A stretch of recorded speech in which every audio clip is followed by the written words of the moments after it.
शिकतो, ह्याची प्रॅक्टिस करतो ॲव्हरेज 4 तास 5 तास रोज, कारण खूप कठीण स्टेप्स आहेत, थोड्या क्लासिकल स्टेप्स होत्या मला, आणि मी काही डान्सर नाही. कधी फिल्मी डान्स केला तर केला, पण अदरवाईज नॉट अ डान्सर.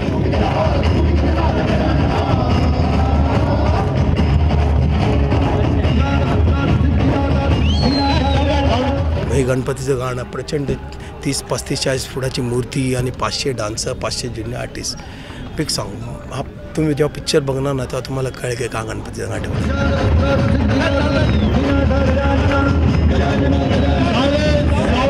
तुम्ही बघणार स्वप्नीलला वेगळं नाचायला, मला सगळे बोलायचे, महेश बोलायचं आहे, हे बोलायचे, गुरुजी स्वप्नील नाचतोय.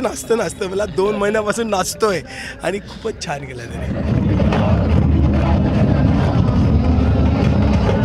1000 डान्सर्स बरोबर ते स्टेप मॅच करायचे, त्यामुळे एवढं पण चुकलं तर लगेच, कारण मागे 1000 लोक आहेत तुम्हाला बघायला, की अरे तो वेगळा करतोय, हा वेगळा करतोय, तर ते तसं न वाटता तितकं ते फिनिश्ड प्रॉडक्ट वाटलं पाहिजे म्हणून खूप मेहनत केली. आय एम जस्ट ग्लॅड की जे काही 2 दिवस शूट होते ते लोकांना आवडतं. आय होप तुम्हाला गाणं खूप आवडतं.